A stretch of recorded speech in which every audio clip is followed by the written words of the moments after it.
now's as good a time as any to take down the Christmas tree.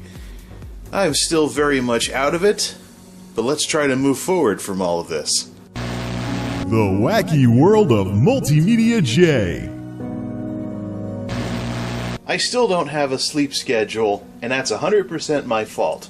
I've been taking way too many liberties with sleeping in with this night shift schedule. But in the meantime, I've experimented with a few things here and there, and I suppose now is as good a time as ever to give an update report on what the heck's been going on and try to move forward from all of this.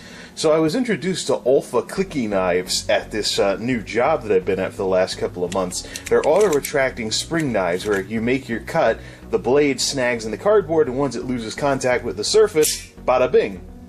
So this is a souped up version compared to the ones that the new job uses. It has a tape splitter for splitting things open and whatnot, so you don't use the blade to cut packing tape and things along those lines. It's bigger and beefier than the ones that the warehouse folks use, which actually isn't a good thing in their environment where they're trying to cut 100 boxes an hour or what have you. Whereas this is more of a utility knife for a toolbox, because I've kind of grown more attached to these Olfa springy clicky knives than the S knives that I've traditionally used over the years.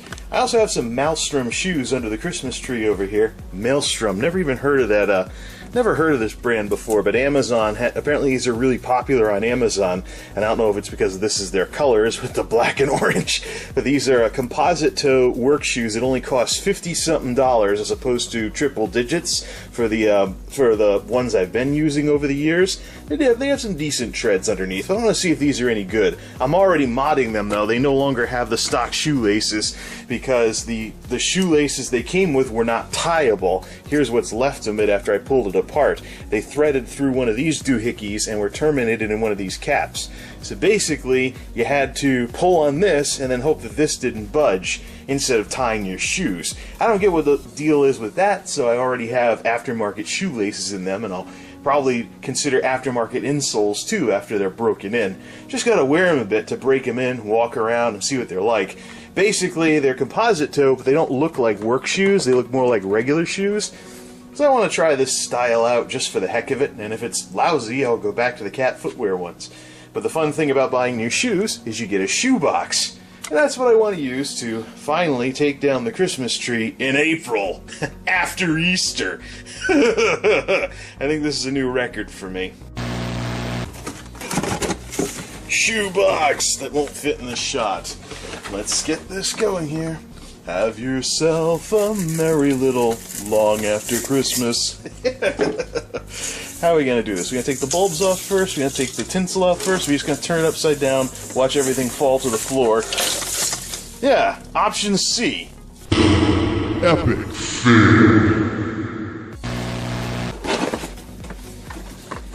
As predicted, everything fits in the shoebox, as I figured it would.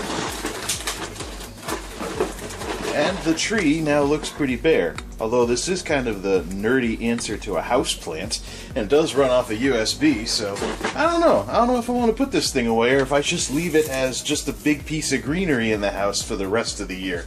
Maybe it'll fluff out, a little more, and because this is the year when I got it around Christmas time, so basically everything was all flattened out and stuff like that. Decisions. Yeah, even with the fiber optics, it's still a little too festive for the rest of the year. I'm not so sure I want to turn this into a tacky-looking houseplant by just leaving it unplugged for the rest of the year when it's not Christmas time. And maybe we'll revisit this later on.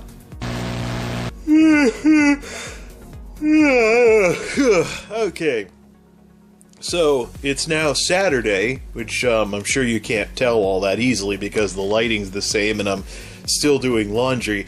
But that's why I haven't really been doing all that much these last few months. Just getting used to all these changes and things along those lines. And I haven't been doing too much in general because I've had a little bit too much fun with not having to set alarms. So, as far as the shoes go, I'm going to try them, but I don't have high hopes for them at this point. I'm going to break them in with these stock insoles and then try the Dr. Scholl sports ones that I still use and see if I want to keep them or try some other composite toe thing. At the very least, they'll make for cheap backups if something happens to my regular shoes. But anyways, let's take a look at these right here. Oh yeah, I did pick up a Chromecast during all this mess, and I've barely used it. That actually, yeah, didn't I show that before? I don't know. Days kind of blend together at this point. Here's the two kinds of knives that I've used, and we're going to compare the Olfa to its predecessor here. Here's two kinds of knives I've used at the warehouse jobs over the years. This is your typical S knife, made for safety. There's another one that's for right-handed people and whatnot. The Southpaw version is orange, and the right-handed one is green.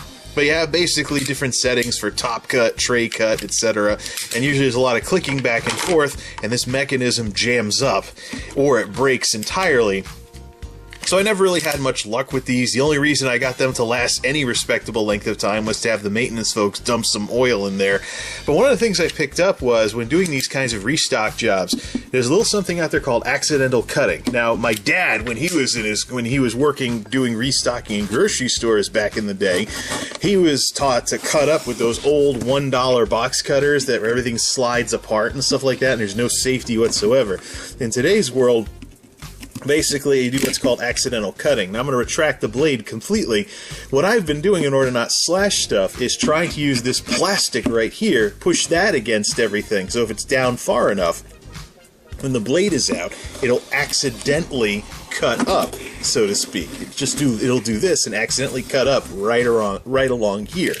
So the thing is, I would routinely, at the last of these jobs that I had, completely wear away this plastic on the bottom and smooth it completely out if I didn't start exposing the metal.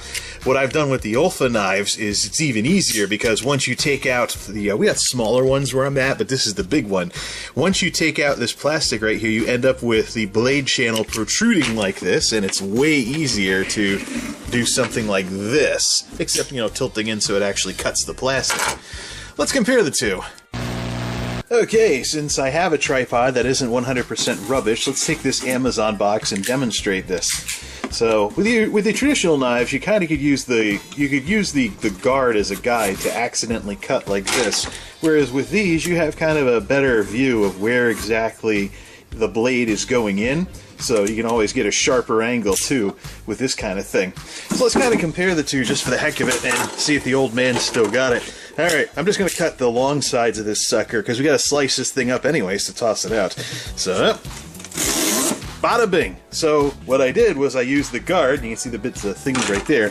I used the guard to slice this sucker, and it may be a little sharp, but the thing is, if you have something inside that's slashable, there's no way the blade's going to hit it because it's going up at an angle. As long as nobody gets a cardboard cut with it. Let's do the other side with the Olfa knife. And one of the big problems, though, with these old knives is that they were not retracting. So if it slipped or screwed up or something like that, it was real easy for your thumb, because you're trying to cut at an angle, to do this by mistake. I probably nailed myself with razors in this part of my thumb so much that it's never going to hurt again. So, old clicky here. Same result, and it clicked back in when the spring clicked in. And that's the question I was asking when I first went to these folks, like, can you cut up with these clicky knives because there's no guard to use as a guide? It's actually easier once you get the hang of it, because you can see exactly where the blade is going. Click, watch the tripod. Click, click, click, and watch the thumb. Yeah, nicely sliced up. This sucker is ready to be tossed out with the recycling. Splitters for popping the top without having to put wear and tear on the blade. Old school was like that. With these, you just hold it like a pencil. Bada bing! This should be good for demonstrating the snag knife concept. Just get my fingers out of the way underneath. Once this thing cuts through, once this thing breaches the cardboard, so to speak, it gets stuck. And I can actually stop, and it'll stay there. But, keep taking it across. Once it loses contact, it snaps back. Of course, I'm not cutting out a good surface here, so it's not going to do all that well, as opposed to bada bing. I'm starting to like these spring knives. I don't know, I think I might be having a little bit too much fun comparing these things. However, the various environments that introduced me to these cutters actually are quite representative of why I prefer one over the other. So, I just take the first thing that's used, widely used, don't put too much thought into it, and of course I would blow out the mechanism in these things every so often when they seized up or whatever, or they let go, or think it through, design it. Make it a good design the first time so it just works and works and works and works and works, and that's been my experience with the smaller version of these that we use at this new 9-to-5. Oh look, I found my right-handed variant that I picked up all those years ago because I was like, oh yeah, I'm gonna learn how to cut boxes with both hands so I can be ambidextrous. And of course this 100-pack of blades, oh it's a couple of bucks for just 100 blades, that's cool. Outside of a warehouse, you don't need 100 freaking spare blades. Just buy more when you need them. Like this little 10-pack right here for the Olfa. But even the whole left-hand, right-hand thing is, this is an ambidextrous knife, so whoop, like that, take the blade out, spin it the other way, and then just load it back in. Hard to do when you're looking at a viewfinder to make sure it's in the shot, but, let's see here, load it in, and then, now it's a right-handed knife. The whole thinking things through stuff instead of just grabbing whatever's the cheapest. What a concept! That's not the cheapest anyways. The cheapest knives out there are those little tiny $1 ones and whatnot with no safety features whatsoever, so cheapest safety knife to cut down on injuries. Whatever. This is one of the safety blades made exclusively for cutting cardboard as opposed to more utility knife type stuff. Look at this. It's got a rounded edge so you don't have that hurt, and because it's much shorter, jam the thing all the way out and it barely comes out the end, so it's very hard to slice stuff inside boxes that you're cutting up. This might be a little excessive for just cutting up old boxes so they fit better in the recycling bin, but darn it, what am I going to do with all of this extra utility knife stuff? I got 100 blades rusting here in a box of 10 for these, and oh boy, I'm kind of turning into that guy that buys too many tools for his toolbox just because some sort of whatever went on sale at Harbor Freight or whatever. A bunch of warehouse knives and a chrome cast. And a shoelace. Oh boy, people are gonna think I've lost it when they see this WWMJ. How about some zip-it pouches to make things even more random? Oh yeah, I got the gold teeth, dude! Okay, so this is going somewhere, whether you can believe it or not. It just looks a little random right now, but we are going somewhere with all of this. Just gotta get there somehow, and I gotta finish getting used to this night shift stuff and get an actual sleep schedule going again. But anyways, let's talk about the Maelstrom shoes to round things out a bit. So I've been using Cat Footwear men's Ridgemont shoes for the past 5 years, and I've been wanting to experiment with other types of shoes because what I've been finding out in more recent years is that your shoe matters in terms of wearing down the materials and having to buy new ones, but how they feel is largely a result of things like insoles and what kind of shoe you buy more so than the brand. These Maelstroms are really popular on Amazon right now because they're safety shoes that are around the 50-something mark US instead of closer to $100. They're composite toe. Now, safety shoes are not necessary at the warehouse I've been involved with, but I am not going to be wearing sneakers on concrete ever again. Not enough rubber on the bottom. So I've been doing very well with Cat Ridgemonts for the past 5 years, both steel toe and soft toe, but there's no composite toe variant. So I'm experimenting with composite toe shoes for the time being for various reasons here and there. So I've already modded these. Of course, I mentioned earlier that the laces were not actual shoelaces. They just did some little thread thing and you had to pull on something and hope that, well, there, still got it over here. One of these things didn't budge in the middle of your shift. I actually can tie shoes, so I put some real laces on there. And I've actually dropped these down to 45-inch round Kiwi laces now for Kiwi outdoors. They seem to fit pretty decently without having too much lace flopping over the edge. I am not too fond of the design. Oh, and I also swapped out the insoles for Dr. Scholl's sport soles, because they got some gel in them. Yes, I'm gelling, blah, blah, blah, as the commercials go. There's a very specific reason, if I can get this out of here, why I prefer sport soles over even the work insoles and stuff. Get some of that fiber out of the way from shoes, socks, and stuff like that. And that would be because it's all one piece of something. Now the Maelstrom insoles that came with the shoe are pretty decent, and it looks like they're very breathable. But what's going to happen is eventually the friction is going to wear away a hole between these little holes, and then that's going to cause a blister and stuff like that. Whereas the most that'll happen here is maybe one of these pieces of gel will come unglued, and we'll just have to super glue it back on.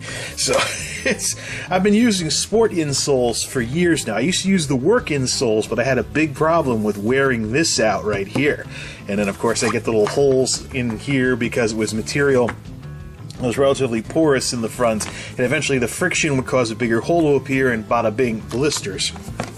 Now, I'm not so fond of the design of the shoes as they are. I don't think these are going to last as long as the Cat Ridgemonts, because they're kind of like an industrial version of PF Flyers or Airwalks. For those of you that have ever seen those types of shoes, like minimalist shoes, come into style every couple of decades or so, where most of the material's on the bottom and you have like fabric everywhere else. It doesn't even feel like a real shoe. It's kind of like sock plus plus. The PF Flyers were more of kind of 60s, 70s, 80s, and then the Airwalks were kind of a 90s thing and stuff like that. But Maelstrom is supposed to be kind of a budget brand of sorts. They also have cheap boots and stuff as well. And these things are even called low-cut boots, even though they're blatantly shoes. They're blatantly work shoes. I've already started trying to break these in. Tread pattern's pretty decent on the bottom, but it's harder material, so I worry about what happens in the wintertime when the rubber starts to harden up.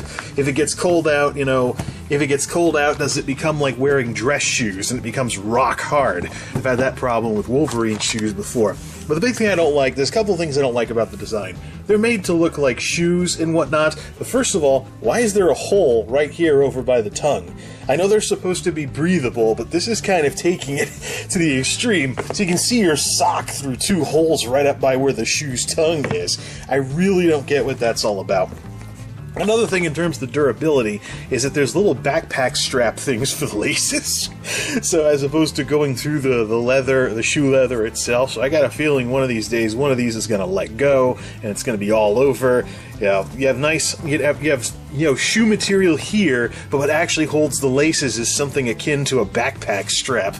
Not so sure about that. Not so sure about any of this, but it's $50-something versus being closer to the $100 mark, and they've got composite toes. They got a safety toe, so I'm gonna try these out and see how they work.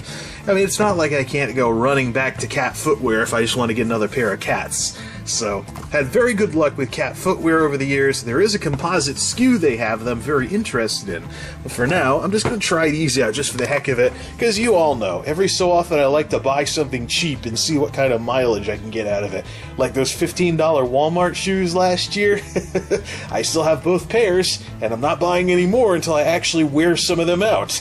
So this is kind of my answer to the $15 shoes. So, yeah, we'll see how long these things last, or if I get in trouble because of this garbage right here, because it's breathable, something like that. So what's next? Safety Crocs with steel toes, so you can wear Crocs to work in a factory? What are these people going to do next? What do you mean, these people? It's various companies trying these strange designs. But I have seen people wearing work shoes that look like regular shoes to not look so much like boots. So we'll see how this works out. If these aren't all that comfortable with all the insoles and everything that I normally use, I'll just go straight back to cat footwear. Simple as that. By the way, for those of you who are wondering why I always take the stock insoles out of new shoes that I buy, these can serve as a cutting guide for basically any third-party insoles that I put into the shoes. Plus, I've never really been a fan of stock insoles. I haven't worn shoes with stock insoles in a very long time. I do still have an old work insole around, and it's actually yellowing because it's that old. I will toss it out after doing this little video about it, but here's why I stopped using the work insoles right here.